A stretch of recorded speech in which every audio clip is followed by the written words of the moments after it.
தந்தை, மகன், தூய ஆவியின் திரியேக ஆசீர்வாதம் நம் அனைவரையும் ஆசீர்வதித்து காப்பதாக. ஆமீன். கிறிஸ்து இயேசுவுக்குள் பிரியமான அன்பு சகோதர சகோதரிகளே, உங்கள் யாவரையும் இறைமகன் இயேசுவின் நாமத்தினாலே அன்போடு கூட வாழ்த்தி வரவேற்கிறேன். இன்றைய நாளின் சிந்தனைக்காக நியாயாதிபதிகள் 9ஆம் அதிகாரம் 36வது வசனம். ககல் அந்த ஜனங்களைக் கண்டு, அதோ மலையில் இருந்து ஜனங்கள் இறங்கி வருகிறார்கள் என்று செபுலிடம் சொன்னான். அதற்கு செபுல், நீ மலைகளின் நிழலைக் கண்டு மனுஷர் என்று நினைக்கிறாயா என்றார். மலைகளின் நிழலைக் கண்டு மனுஷர் என்று நினைக்கிறாயா? கிறிஸ்துவுக்குள் அன்பான இறை மக்களே, இந்த வசனம் வார்த்தை மலையின் நிழலை பார்த்து மக்கள் என்று நினைக்கிறாயா, இது உளவியல் அடிப்படையிலே பார்க்கப்பட வேண்டிய ஒரு ஆழமான சத்தியம். மனுஷனுடைய வாழ்க்கைகளில் பட்டுக்கோட்டை கல்யாண சுந்தரனார் அருமையான ஒரு பாடல் ஒன்றை பாடியிருப்பார். மலை போலே வரும் சோதனையாவும் பனி போலே நீங்கிவிடும் என்று சொல்லுவார். இந்த இஸ்ரவேல் மக்களுக்கு விரோதமாக மலை போல சோதனைகள் வருகிறது. அந்த மலையின் நிழலைக் கண்டு அதனுடைய வடிவமாக மக்கள் வருகிறார்கள் என்று அவர்கள் பயந்தார்கள்.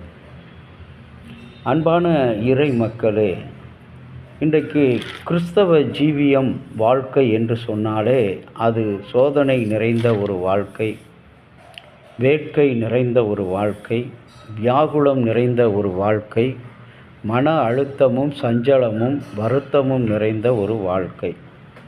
இந்த வாழ்க்கைக்கு குருதி சிந்தும் நெஞ்சமாக, நம்மை கூர்ந்து நோக்கும் கண்களாக நம்மை தேடி இயேசு மலை போல வருகிறார்.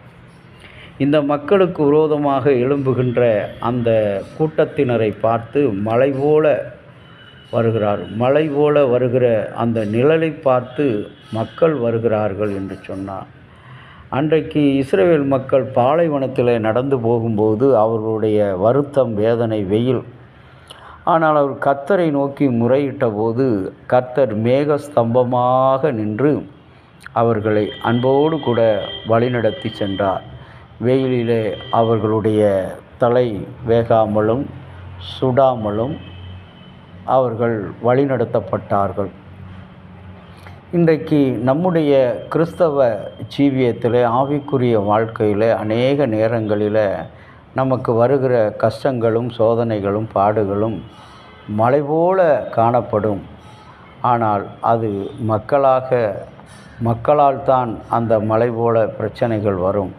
ஆகவே அவர்களை பார்த்து நீ மக்களாக எண்ணாதபடி, அது ஒரு வெற்று மாயை, அது ஒரு காற்று, அது ஒரு இருள், அது வந்தபடியே மறைந்து போகும் என்று சொல்லி ஒரு நிழலையோ, ஒரு மலையின் நிழலையோ, ஒரு வெளிச்சத்தின் நிழலையோ நீ கண்டு அச்சப்படாதபடி ஆண்டவருடைய கரத்திலே நீ சார்ந்திருக்கின்ற அந்த வாழ்க்கை தான் உன்னுடைய நம்பிக்கையை மேம்படுத்தும், உன்னுடைய வெற்றியை மேம்படுத்தும், உன்னுடைய மன தைரியத்தை மேம்படுத்தும்.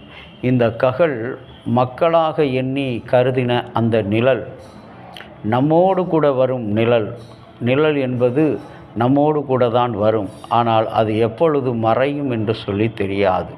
அதுபோல தான் நம்முடைய சோதனைகள், நமக்கு வருகிற சோதனைகளும் கஷ்டங்களும் நம்மோடு கூட வந்து கொண்டே தான் இருக்கும். ஆனால் எப்பொழுது அது மறையும், எப்பொழுது கரையும் என்று தெரியாது.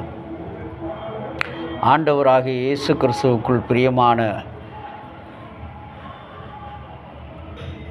தேவ பிள்ளைகளே, நமக்கு கண் முன்பாக நிற்கின்ற மலைகள், அன்றைய இஸ்ரவேல் மக்கள் அடிமைத்தன வீட்டிலிருந்து புறப்பட்டு போகும்போது ஒரு தடையாக எரிகோ சுவர் நின்றது, மலை போல நின்றது. அவர்கள் சோர்ந்து போகவில்லை, அதை கண்டு வருத்தப்படவில்லை, வீழ்ந்து விடவில்லை, பின்வாங்கவில்லை. துதித்தார்கள், கனம் பண்ணினார்கள், பாடினார்கள், புகழ்ந்தார்கள். அந்த எரிகோ சுவர் 2ஆக உடைந்து அவர்களுக்கு பாதையை கொடுத்தது. அதுபோல தான் நம்முடைய வாழ்க்கையில் துன்பங்கள் வரும்போது, சோதனைகள் வரும்போது, கஷ்டங்கள் வரும்போது, இது மலை போல இருக்கிறதே என்று இதை ஏவி விட்டவர்கள் யார் என்று சொல்லி நாம் நினைத்து கொண்டு ஆராய்ச்சி செய்வதை விட, இது நிழல், இது மறைந்து போகும், கரைந்து போகும்.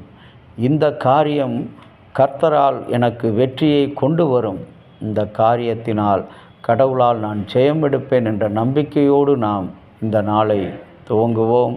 கர்த்தர் நம் அனைவருக்கும் அருளையும் ஆற்றலையும் தருவாராக. ஆமேன். இரக்கமுள்ள என்றுமுள்ள தகப்பனே, உம்முடைய அன்பாலும் இரக்கத்தினாலும் புதிய ஒரு நாளுக்குள்ளாக நாங்கள் வந்திருக்கிறோம். இந்த நாளையும் இந்த நேரத்தையும் எங்களுக்கென்று அர்ப்பணித்து வாழ